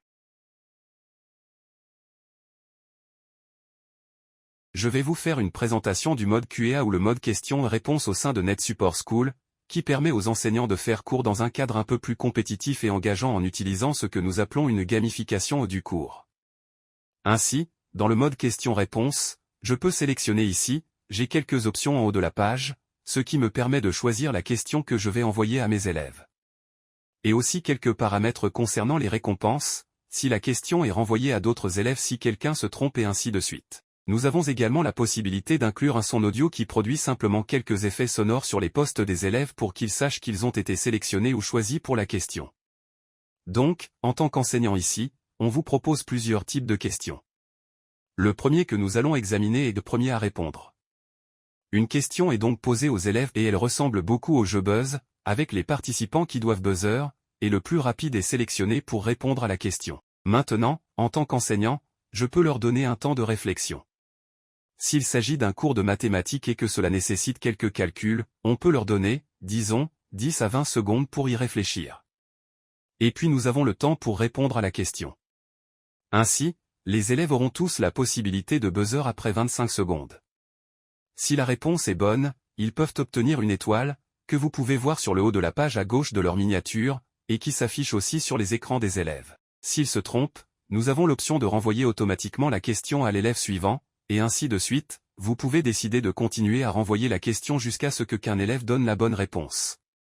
Maintenant, dans le menu Options ici, j'ai la possibilité d'indiquer si les élèves sont récompensés pour avoir répondu correctement à une question. Si un élève répond correctement à une question, il est alors exclu de la suite de l'interrogation, pour laisser une chance aux autres de répondre à une question. Vous pouvez également décider que les élèves perdent une récompense en cas de mauvaise réponse, et s'ils ont faux, ils ne pourront plus répondre à d'autres questions. Vous pouvez afficher un écran des résultats de l'interrogation de vos élèves, et c'est une très bonne chose car cela montre qui a gagné le plus de points. Vous pouvez toutefois décider que seuls les 3 ou 5 premiers seront affichés, parce que vous ne voulez peut-être pas afficher les élèves qui ont obtenu les résultats les plus bas. Je peux donc sélectionner OK ici et je vais oralement poser les questions aux élèves, et je vais cliquer sur Balai. Et maintenant, sur les postes des élèves, ils verront qu'il y a un compte à rebours du temps de réflexion.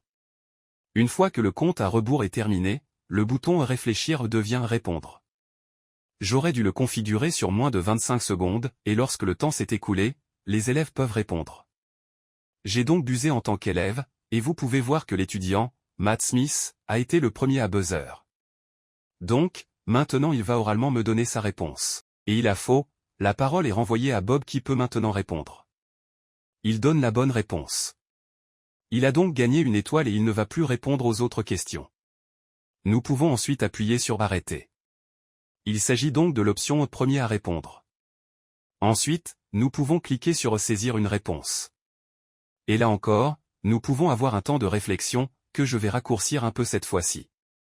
Maintenant, nous pouvons aussi leur donner un délai pour faire la saisie, les mêmes options que précédemment, gagner des récompenses ou renvoyer la question. Puis nous cliquons sur OK et tous les élèves répondent à cette question. Je vais donc à nouveau leur poser une question à l'oral.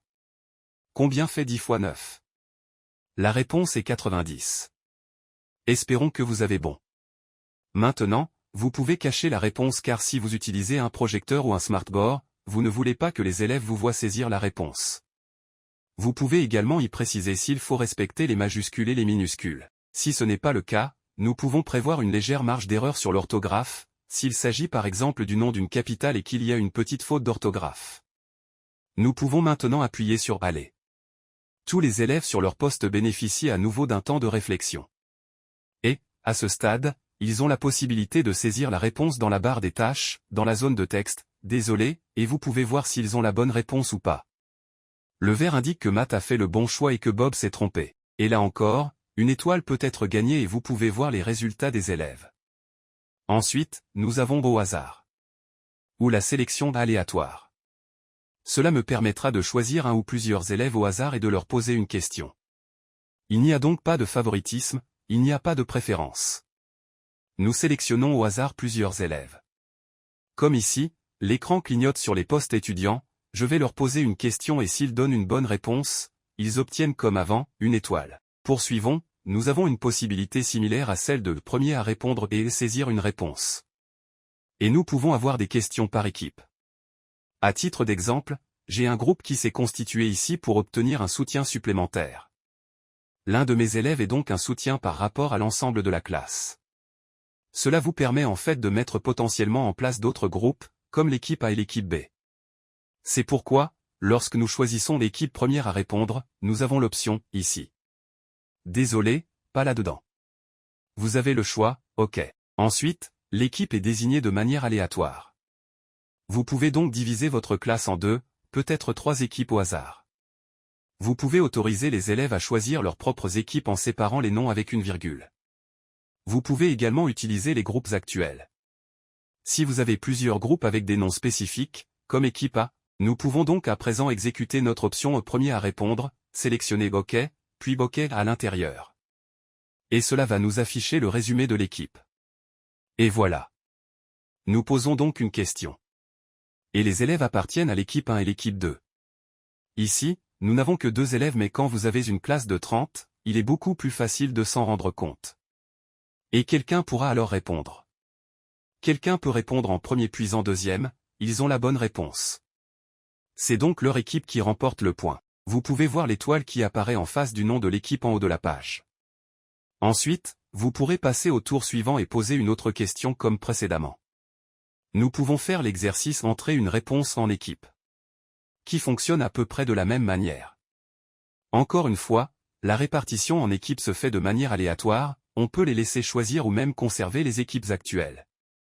Et vous pouvez choisir si vous le souhaitez, réinitialiser les points de l'interrogation que nous venons de faire, ou conserver les équipes actuelles et continuer. Maintenant, sur la base saisir une réponse, au lieu des questions orales et des espaces de réponse, il y a ces paramètres et le volume. Là encore, nous avons déjà abordé ces questions. Voilà donc l'essentiel du module questions-réponses. Et vous pouvez voir sur l'écran de l'élève le nombre d'étoiles qu'il a gagné tout au long du quiz.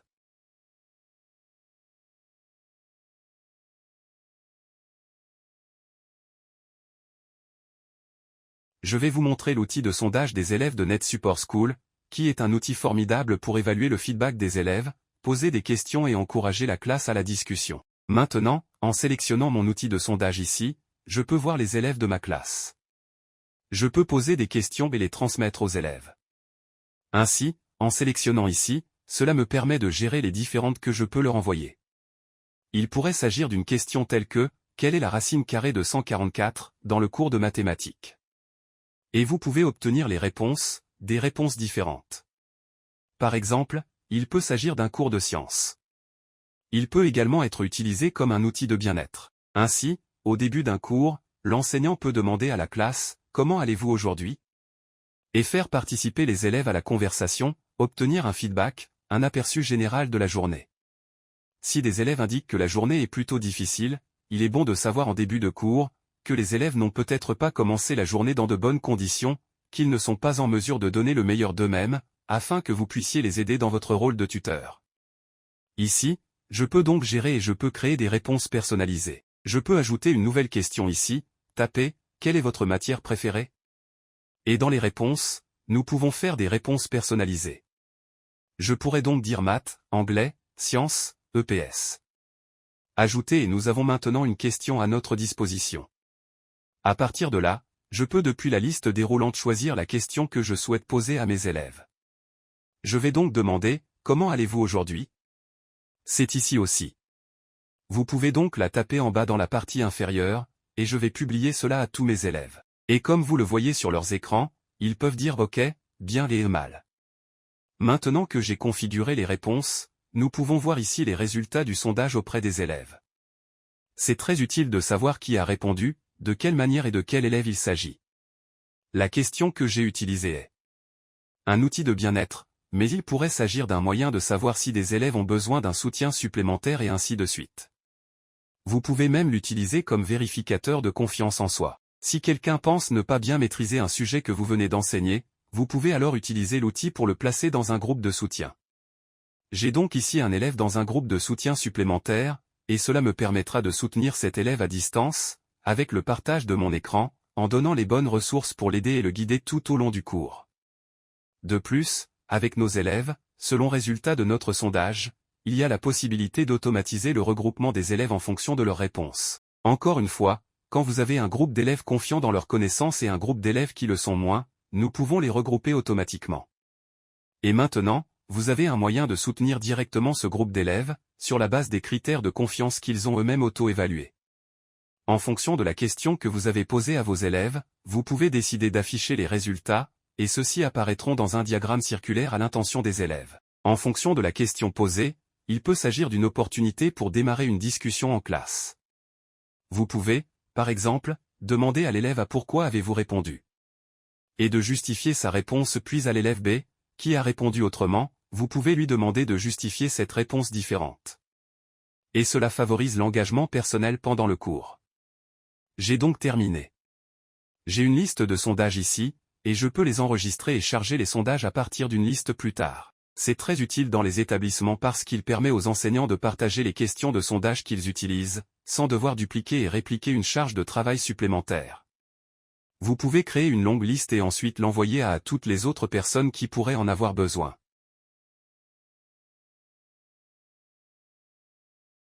Maintenant, dans cette vidéo nous allons examiner les options de feedback et bien-être.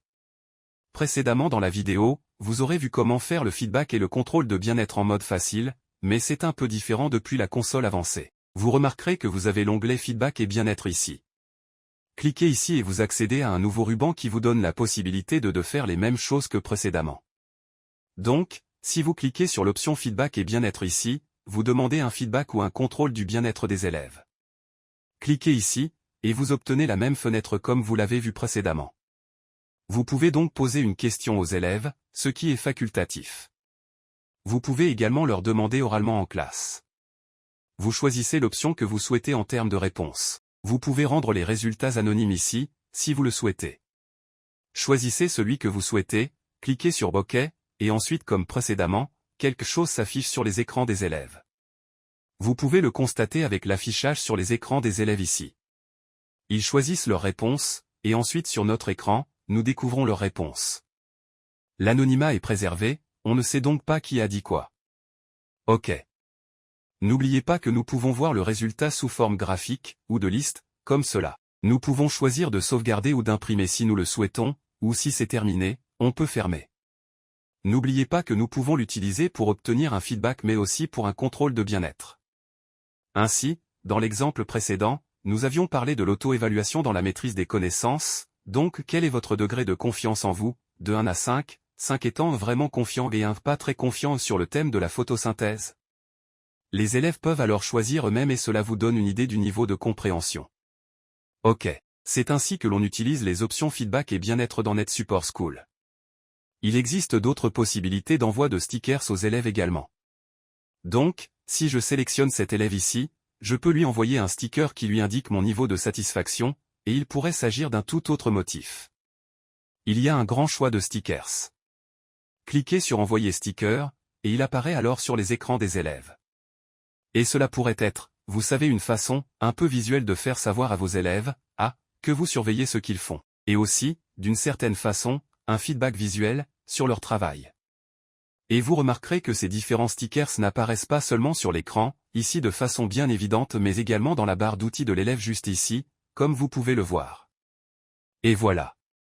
Nous avons la possibilité d'offrir des récompenses aux élèves ici dans la section feedback et bien-être. Vous pouvez simplement choisir les élèves puis cliquer sur Donner une récompense, et c'est la même chose. Comme pour les stickers, vous pouvez voir la récompense affichée sur l'écran de l'élève. Et comme vous l'avez vu avec le sticker ici, les étoiles vont ici. OK. Vous pouvez également supprimer les récompenses et supprimer toutes les récompenses et tout effacer, repartir à 0 aussi. Et ainsi de suite. Ceci était donc l'option feedback et bien-être de NetSupport School.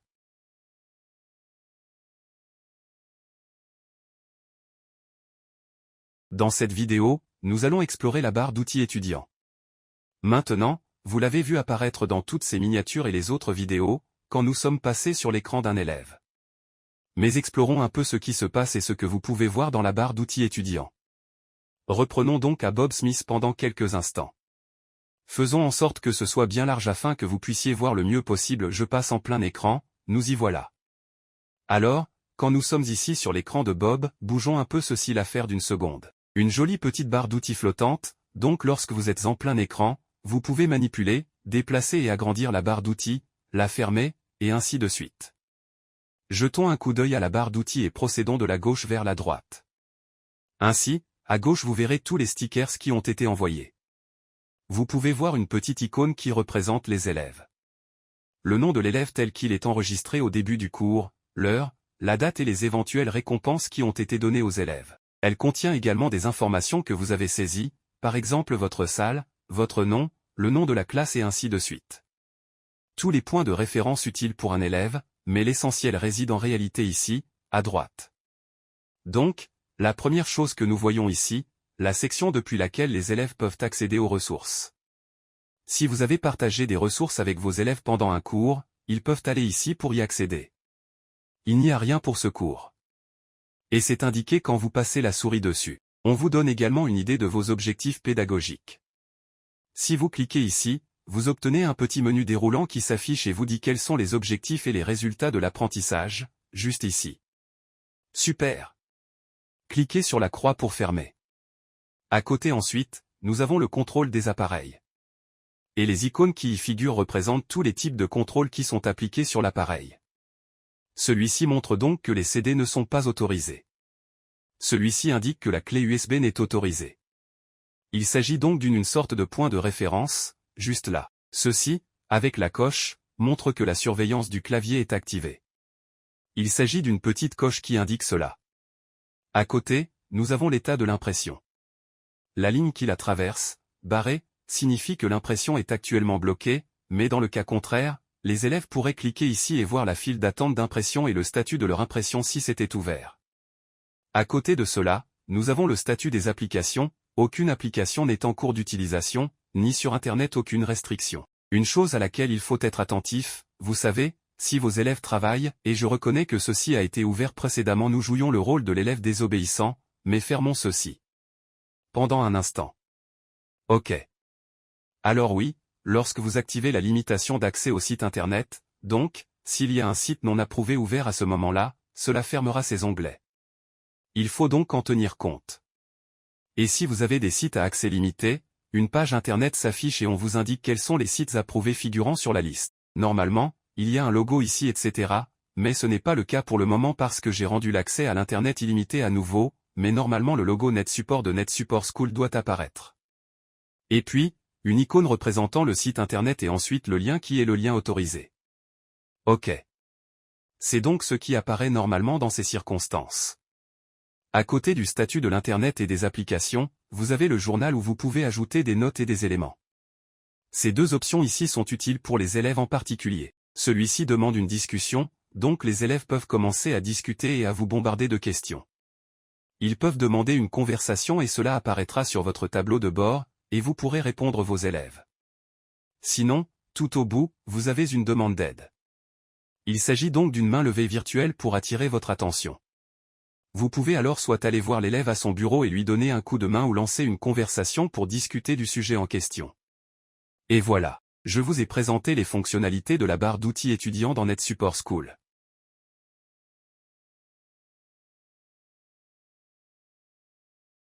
Bonjour et bienvenue dans cette partie de la vidéo où nous allons explorer le journal étudiant dans NetSupport School.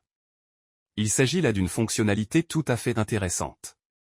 Souvent, il y a de nombreuses ressources auxquelles vous souhaitez que vos élèves accèdent pendant un cours. Il y a peut-être des sites Internet spécifiques que vous voulez qu'ils explorent.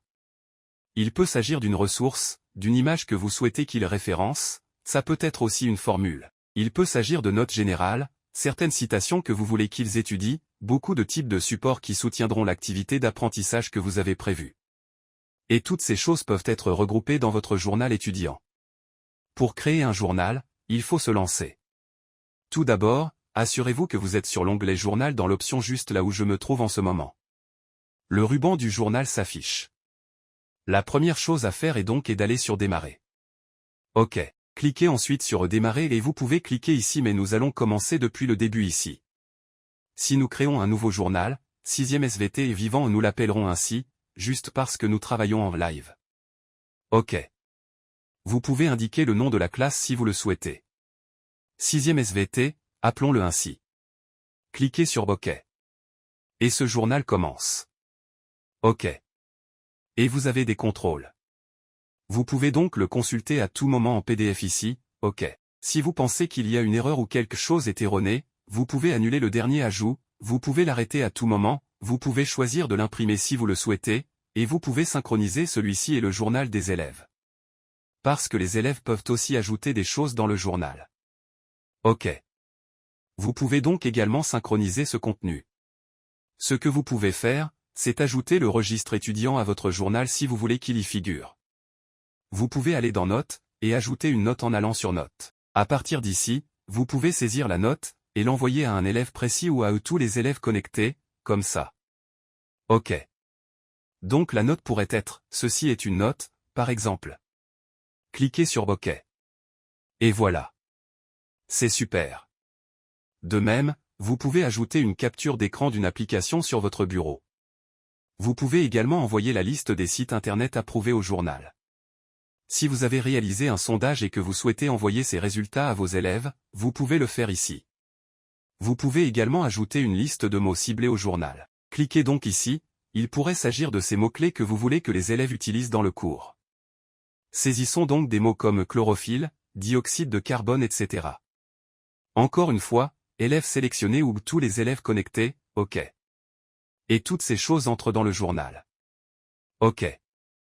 Lorsque vous avez terminé, vous pouvez cliquer sur Arrêter à la fin du cours, ce qui aura pour effet d'arrêter le journal et le rendre visible et accessible. Et le mieux, c'est que ce journal est désormais également accessible par vos élèves. OK. Au fur et à mesure, ils peuvent le consulter sur leurs écrans, à l'intérieur de leur journal. OK, le journal est ici. Ils peuvent ajouter des notes et y mettre des choses, et ils peuvent accéder au journal eux aussi, depuis ici. C'était donc la section journal étudiant dans NetSupport School. Un très bon moyen pour chaque élève d'obtenir des informations, si besoin est, ou pour l'ensemble de la classe. N'oubliez pas, bien sûr, vous pouvez envoyer des fichiers aux élèves qui utilisent également cet outil. Et vous pouvez utiliser la fonction de transfert de fichiers ici, par exemple. OK. Il y a donc d'autres moyens pour partager des ressources avec les élèves de la classe. Mais c'est une bonne façon de le faire et c'est un document unique, comme je l'ai dit, c'est le journal étudiant, qui vaut la peine d'être exploré si vous ne l'avez encore jamais testé. J'espère que vous avez aimé et que vous vous y essayerez. Faites-nous part de vos remarques à netsupportsoftware.com ou sur nos réseaux sociaux, @netsupportgroup sur X, NetSupport sur LinkedIn. Mais oui, j'espère que vous avez apprécié.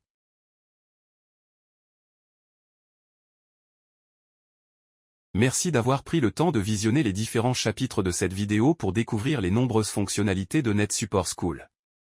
Il y en a beaucoup trop pour pouvoir les couvrir dans une seule vidéo, malheureusement. Mais merci d'avoir exploré ce qui à notre avis pouvait vous être vraiment utile. Si vous voulez continuer et examiner d'autres fonctionnalités, nous vous invitons à explorer le planificateur de travail. Le planificateur de travail est un espace idéal où vous pouvez envoyer du travail, et le récupérer, et vous disposez d'options pour les ressources des élèves. Vous pouvez même créer votre propre séquence, où on peut automatiser certaines choses dans un cours, avec une ouverture des outils que vous voulez que les élèves utilisent, comme Notepad, par exemple, ou Word ou, bloquer l'Internet ou envoyer un quiz, etc. Vous pouvez faire tout cela depuis de votre outil de planification de séquence. Voici un exemple que nous avons réalisé précédemment. Quelque chose d'autres éléments à explorer, c'est-à-dire la section administrée. Encore une fois, des outils vraiment utiles ici pour faire des choses comme l'allumage et l'arrêt, et le redémarrage des postes des élèves, la connexion et la déconnexion, et la gestion des comptes sur l'appareil. Il y a de nombreuses choses concernant la configuration, il y a l'assistant tuteur, vous pouvez travailler avec les fichiers de lecture lors d'une présentation. Il y a beaucoup de choses que vous pouvez explorer au-delà de ce que nous avons partagé dans cette vidéo aujourd'hui. Et si vous souhaitez faire un peu de personnalisation pour l'utiliser à votre guise, vous pouvez expérimenter un peu dans l'espace ici où on peut réellement personnaliser cette petite barre d'outils à laquelle vous avez accès ici, et vous pouvez la personnaliser de manière très simple, et sélectionner simplement les choses que vous voulez voir apparaître. Ou bien si vous voulez faire disparaître quelque chose, il suffit de cliquer dessus et le supprimer de la liste, comme vous pouvez le voir ici. Une autre petite chose à explorer juste ici. Et enfin, vous pouvez examiner comment personnaliser la barre d'action ici, sur le côté. Vous pouvez également, dans la zone de visualisation, faire des choses comme ouvrir la barre de groupe si vous avez créé différents groupes. Vous avez la configuration de la barre d'action, vous pouvez donc la cacher si vous le souhaitez, nous pouvons donner des informations plus visuelles à l'espace. Vous pouvez aussi, si vous le souhaitez, activer ou désactiver la barre d'outils étudiants, si vous ne voulez qu'ils la voient, etc. Vous pouvez la désactiver sur leurs appareils également et vous devriez voir cette mise à jour sur leurs écrans. Nous y voilà, vous pouvez même, si vous le voulez, personnaliser votre arrière-plan comme vous le souhaitez, avec un fichier de votre choix. Si vous le souhaitez, vous pouvez également supprimer l'arrière-plan. Il y a beaucoup de choses que l'on peut modifier au-delà de ce que nous avons partagé aujourd'hui dans cette vidéo. J'espère que cette présentation vous sera utile. Nous aimerions avoir votre retour sur votre utilisation de notre logiciel. Si vous avez des demandes de fonctionnalités, nous essayons de coproduire nos logiciels. Si vous songez à quelque chose qui vous semble utile et à intégrer dans NetSupport School, alors faites-le nous savoir. Nous sommes facilement contactables. Nous sommes sur netsupportsoftware.com où vous pouvez prendre contact sur nos réseaux sociaux. Sur X, nous sommes @netsupportgroup, sur LinkedIn, nous sommes NetSupport. Et vous pouvez nous trouver sur d'autres réseaux sociaux comme Facebook et Instagram et ainsi de suite. Bon, cela a été un véritable plaisir de passer du temps avec vous, de vous présenter quelques-unes de ces fonctionnalités fantastiques qui soutiennent l'enseignement et l'apprentissage. Vous savez, la technologie dans la salle de classe, c'est trop important mais aussi trop coûteux pour être laissé au hasard. Et nous apprécions le fait que NetSupport School vous accompagne réellement dans votre métier d'enseignant et auprès des jeunes. Est-ce qu'il y a un plus beau métier? Alors, merci beaucoup et au plaisir de vous retrouver dans une prochaine vidéo. Merci.